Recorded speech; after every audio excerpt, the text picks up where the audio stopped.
दोस्तों नमस्कार। संसद की पुरानी इमारत बड़ी मजबूत थी।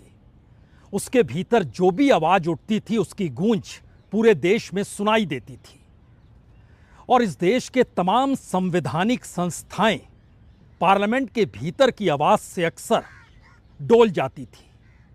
वह सही रास्ते पर चलना पड़ता था उन्हें, और उनका जो काम था बतौर संवैधानिक संस्था, उस रास्ते को वह छोड़ नहीं पाती थी, क्योंकि पार्लियामेंट की इमारत वाकई बहुत मजबूत थी और लोकतंत्र का मंदिर तो शायद इसीलिए संसद भवन को कहा भी गया। लेकिन इस पुरानी इमारत के ठीक समानांतर नई इमारत संसद की बन गई। उसके भीतर बहुमत की ताकत इतनी महत्वपूर्ण हो गई कि संसद कमजोर लगने लगी। लोकतंत्र की परिस्थितियां बड़ी कमजोर सी दिखाई देने लगी। इस देश के संवैधानिक संस्थान संसद के इशारे पर चलते नहीं हैं, सत्ता के इशारे पर चलते हैं, और सत्ता का बहुमत संसद के कद से कहीं ज्यादा बढ़ गया। आज इस बात का जिक्र क्यों कर रहे हैं? दरअसल दिल्ली चुनाव की तारीखों का ऐलान हो गया। 5 फरवरी को वोट और 8 फरवरी को चुनाव परिणाम आएंगे। लेकिन यह सब कुछ तो बड़ी पारंपरिक परिस्थितियां रही हैं कि 1 तारीख को वोट पड़ते हैं और उसके बाद 1 तारीख को परिणाम आ जाते हैं। लेकिन महत्वपूर्ण ये नहीं है। आज चूंकि संसद के सामने खड़े हैं तो इस देश के भीतर अगर लोकतंत्र का मंदिर ये पार्लियामेंट और उसकी इमारत है तो समझना होगा इस देश में लोकतंत्र के रक्षक के तौर पर इस देश में कोई दूसरी संस्था नहीं बल्कि चुनाव आयोग है, इलेक्शन कमीशन ऑफ इंडिया। और मुख्य चुनाव आयुक्त आज दिल्ली की तारीखों का ऐलान करने से पहले तकरीबन 38 मिनट तक सफाई देते रहे। इस बात की सफाई देते रहे कि इस देश के भीतर में ईवीएम गड़बड़ नहीं है। इस बात की सफाई देते रहे कि दरअसल जो भी वोटर है उसका नाम दर्ज है, किसी भी वोटर का नाम हटाया नहीं गया है। इस बात की सफाई देते रहे कि किसी ने नया नाम जोड़ा नहीं है, सब कुछ शानदार तरीके से चल रहा है। और उसके साथ ही दूसरा सवाल यहीं से निकल कर आया कि आखिर इससे पहले कभी किसी मुख्य चुनाव आयुक्त ने इस तरीके की सफाई क्यों नहीं दी? यही सफाई क्यों देते हैं? ईवीएम हैक नहीं हो सकता है, ईवीएम को छेड़छाड़ नहीं की जा सकती है। ईवीएम के बाद की परिस्थिति दिल्ली के चुनाव में कॉन्स्टिट्यूंसी दर कॉन्स्टिट्यूंसी जो आम आदमी पार्टी या केजरीवाल सवाल उठा रहे हैं वो सब कुछ बेमानी है। और शक शुबा ना रहे इसीलिए आधे घंटे से ज्यादा वक्त तक वो सफाई कैसे देते रहे उसे आप सुने, उससे पहले एक हकीकत और जान लीजिए। सबसे बड़ी हकीकत तो यह है कि विधानसभा का सत्र या उसकी उम्र जो 5 बरस में पूरी हो रही होती है, उसके बाद एक दिन भी संसद चाहे या ना चाहे, लेकिन चुनाव आयोग चाहे तो वहां राष्ट्रपति शासन लग जाना चाहिए अगर वो 5 बरस में वहां की विधानसभा दोबारा तैयार नहीं हो गई। दिल्ली की विधानसभा 26 फरवरी को खत्म हो रही है। उस मियाद से पहले दिल्ली में नई सरकार दिल्ली वालों को मिल जाएगी। अब यहां पर एक दूसरा सवाल है। कुछ दिनों पहले महाराष्ट्र में चुनाव हुए। महाराष्ट्र चुनाव के वक्त वहां की विधानसभा की उम्र 2 दिसंबर को पूरी हो गई और महाराष्ट्र में बीजेपी को बम्पर जीत मिली, एनडीए गठबंधन को बम्पर जीत मिली। उनकी सत्ता के रास्ते कोई रोड़ा नहीं था। रोड़ा था तो मुख्यमंत्री होगा कौन?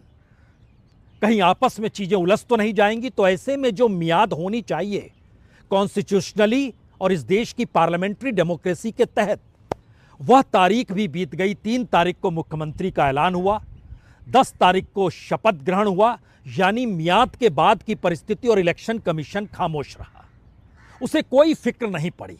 अब दोबारा दिल्ली में लौट कर आइए। दिल्ली में 8 तारीख को रिजल्ट आ जाएंगे। मियाद 26 फरवरी तक की है, लेकिन इन दोनों तारीखों के बीच में 18 फरवरी को मुख्य चुनाव आयुक्त राजीव कुमार रिटायर होने वाले हैं। तो रिटायरमेंट से पहले उनका ये आखिरी चुनाव होगा जिसे वह संपन्न कराएंगे। और संयोग ऐसा है कि दिल्ली के चुनाव को लेकर इलेक्शन कमीशन को कटघरे में सबसे बड़े पॉलिटिकल प्लेयर दिल्ली के आम आदमी पार्टी ने खड़ा कर दिया। इसीलिए लगभग 37 मिनट का वक्त उन्होंने सफाई देने में लगाया। और इसके बाद का सवाल यह है कि जब उनके अपने कार्यकाल में आखिरी चुनाव दिल्ली का हो रहा है तो फिर दिल्ली के चुनाव परिणाम क्या मौजूदा सत्ता जो दिल्ली में बैठी हुई है बीजेपी के, उसके अनुकूल हो जाने चाहिए? इसीलिए उन्होंने तारीख 5 फरवरी तक की रखी और फिर 8 फरवरी रखी। उसके बाद भी एक लंबा वक्त मिलेगा, तकरीबन 14 दिनों का। उस 14 दिनों में अगर दिल्ली के भीतर राजनीतिक तिकड़मों का ही दौर चल पड़ा तो सत्ता किसकी किस रूप में बननी चाहिए, उसके लिए एक वक्त होगा। तो क्या वाकई देश के चुनाव आयोग और चुनाव आयुक्त को लेकर इस देश की राजनीति उस चरम पर आ चुकी है जहां पर इस देश में चुनाव आयोग को अब सिर्फ और सिर्फ सफाई देनी पड़ती है?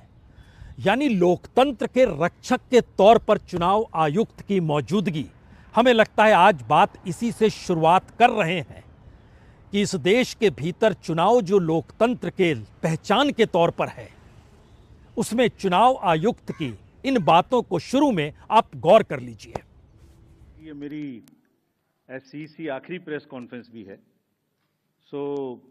आप सबको, सभी वोटर्स से मेरी अपील है कि खासतौर से युवाओं से, कि इसी तरीके से लोकतंत्र में अपनी भागीदारी बढ़ाते रहें।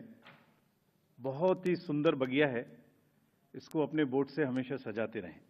कहा गया कि इलेक्टोरल रोल्स में रॉन्गफुल एडिशन या डिलीशन कर दिए गए। ये अभी रिसेंट शुरू हुआ जनरल इलेक्शन के बाद, महाराष्ट्र इलेक्शन से।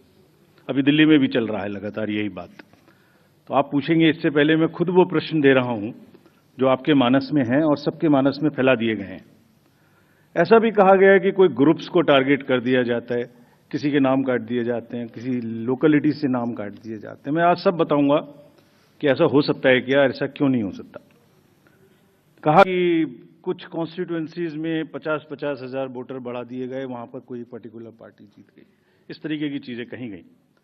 ईवीएम्स का तो एक सब जवाब देने के बाद बोला गया कि मैनिपुलेट हो सकती हैं। ये भी 2 बार हो सकता है, कभी बैटरी के नाम पर, कभी किसी नाम पर, कभी कहा गया कि ये ईवीएम इलेक्शन है, लोगों का इलेक्शन नहीं है। सामान्य तौर पर यह पार्लियामेंट की जिम्मेदारी होती है। इस देश के तमाम संवैधानिक या स्वायत्त संस्थाएं जो हैं, उनको किस रास्ते चलना है, पार्लियामेंट उनके रास्ते को भी तय करती है। लेकिन इस दौर को अगर आप देखिएगा तो चाहे वह चुनाव आयोग हो, चाहे वह सीएजी हो, चाहे इस देश के भीतर सीवीसी हो, चाहे वह ईडी हो, चाहे सीबीआई हो, चाहे हर वो संस्था हो जो कि संवैधानिक मान्यता प्राप्त है, लेकिन उसकी जिम्मेदारी पार्लियामेंट से ज्यादा इस देश की राजनीतिक सत्ता को लेकर हो गई। और इसका सबसे बेहतरीन उदाहरण तो सीएजी है, जिसे निगरानी करती होती है सरकार के बजट को लेकर, और उसकी पूरी रिपोर्ट पार्लियामेंट में टेबल की जाती है। लेकिन आपने बीते 10 बरस में सुना नहीं होगा कि किसी मुद्दे को टेबल किया गया और उस पर बहस पार्लियामेंट में इस बात को लेकर हुई कि सीएजी ने यह रिपोर्ट दी है इस मंत्रालय को लेकर, और उस मंत्रालय का जो खर्चा पानी था उस पर उन्होंने आपत्ति की। आपने नहीं सुना होगा, आपको याद होगा विनोद राय का दौर, वो चाहे घोटालों का दौर 2G का हो, कोयला घोटाले का जिक्र हो रहा हो, आपने सुना होगा। पार्लियामेंट चल नहीं पाती थी, गजब का शोर मचता था। लेकिन अब ऐसा कुछ नहीं होता है, क्योंकि इस देश की संवैधानिक संस्थाएं भी सत्ता को बनाए रखने के लिए कार्यशील हो गई है। तो फिर चुनाव आयोग का जिक्र करने के बाद एक कदम और आगे बढ़ाइए और दिल्ली के चुनाव के उस मैदान में कदम रख दीजिए जहां का मुख्यमंत्री 176 दिन जेल में रहता है। और जेल से जब उनको जमानत मिलती है तो पहली बार किसी देश के भीतर सुप्रीम कोर्ट की जमानत किसी मुख्यमंत्री को मिले और सुप्रीम कोर्ट जमानत की शर्त लगाए कि आप अपने कार्यालय में नहीं जा सकते हैं, मुख्यमंत्री की कुर्सी पर नहीं बैठ सकते हैं, यानी कोई निर्णय नहीं ले सकते हैं। आपको जमानत दे रहे हैं बतौर चुनाव लड़ने के उम्मीदवार के तौर पर। और इलेक्शन कमीशन भी इसमें खामोशी बरतता है, पार्लियामेंट के भीतर भी कोई शोर मचता नहीं है।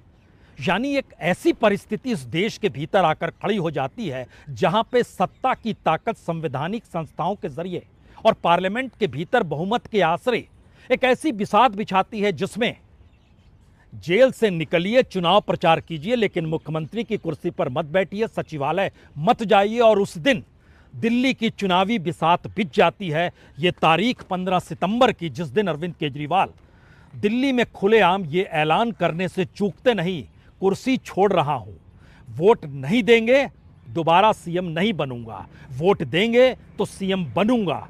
और उसके 2 दिनों के बाद जब प्रधानमंत्री मोदी का जन्मदिन 17 सितंबर को होता है, वह इस्तीफा उस दिन दे देते हैं। लेकिन चुनावी ऐलान चूंकि आज हुआ है और उसके अक्स तले कई संस्थानों का जिक्र हम कर रहे हैं, तो 15 सितंबर को जब अरविंद केजरीवाल ऐलान कर रहे थे, असल में चुनाव की मुनादी तो उसी दिन हो गई थी।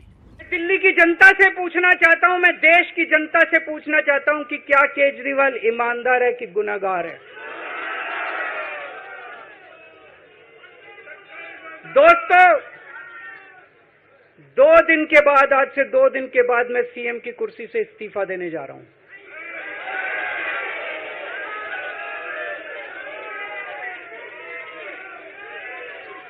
और मैं तब तक सीएम की कुर्सी पे नहीं बैठूंगा जब तक जनता अपना फैसला ना सुना दे। मैं जनता के बीच में जाऊंगा, गली गली में जाऊंगा, घर घर में जाऊंगा, और जब तक जनता अपना फैसला ना सुना दे कि केजरीवाल ईमानदार है, तब तक मैं सीएम की कुर्सी के ऊपर नहीं बैठूंगा। मैं जनता को निवेदन करना चाहता हूं, अपील करना चाहता हूं, अगर आपको लगता है केजरीवाल ईमानदार है, मेरे पक्ष में वोट दे देना। अगर आपको लगता है केजरीवाल गुनहगार है, मेरे को वोट मत देना। तो चुनाव तक मैं सीएम की कुर्सी पर नहीं बैठूंगा, इस बात का जिक्र अरविंद केजरीवाल ने 15 सितंबर को किया था। अब आप राजनीतिक तौर पर दिल्ली की परिस्थितियों में कदम रखिए।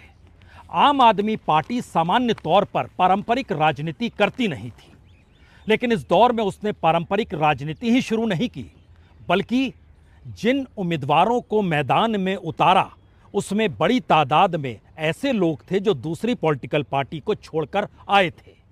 बीजेपी ये काम करती रही है और दिल्ली के भीतर अरविंद केजरीवाल जो नई दिल्ली से चुनाव लड़ेंगे और उनके सहयोगी मनीष सिसोदिया जो 2 बार पटपड़गंज से चुनाव लड़ते चले आए, उनकी सीट बदल गई, वो जंगपुरा चले गए। अरविंद केजरीवाल को घेरने के लिए संदीप दीक्षित और प्रवेश वर्मा यानी 2 पूर्व मुख्यमंत्रियों के बेटे मैदान में आ गए। आम आदमी पार्टी ने सारी सीटों पर टिकटों का ऐलान कर दिया। 26 विधायकों के टिकट वो काट चुकी है और इस दौर में 4 सीटें बदली गई, यानी जो उम्मीदवार जहां से लड़ रहा था उसकी सीट दूसरी जगह लड़ गई। बीजेपी मैदान में सामने खड़ी है, उसने 29 उम्मीदवारों की लिस्ट इस दौर में जारी की है। 13 को ही रिपीट किया है, 16 नए चेहरे लेकर आई है। जो 8 जीती थी उसमें 6 रिपीट है, 2 को बदल दिया गया और बाकी ऐसे 7 लोगों को टिकट दिया जो आम आदमी पार्टी को छोड़कर आए या कांग्रेस को छोड़कर आए। यानी दिल्ली का चुनाव 2013 की तस्वीर को अगर आप याद कीजिएगा, जब जन लोकपाल का आंदोलन चल रहा था, भ्रष्टाचार भारत की राजनीति में धुन की तरह कैसे घुस गई है, इस बात का जिक्र हो रहा था। उस दौर में बीजेपी ने भ्रष्टाचार को मुद्दा नहीं बनाया था, आम आदमी पार्टी बनी नहीं थी और इंडिया अगेंस्ट करप्शन और अन्ना हजारे का चेहरा सामने था।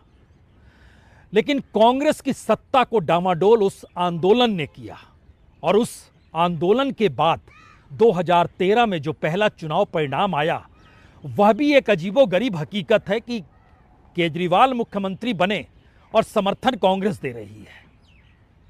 उसके बाद 2-3 पार्टियां आपस में अपने अपने एमएलएस को शिफ्ट कराती चली गई, यानी किसी भी दूसरे राज्य की तर्ज पर, और जो मुद्दे करप्शन के इर्द गिर्द रहते हैं वो तमाम मुद्दे धराशायी हो गए। तो ऐसे में 2013 अगर आपको याद है तो 2014 भी याद कर लीजिए।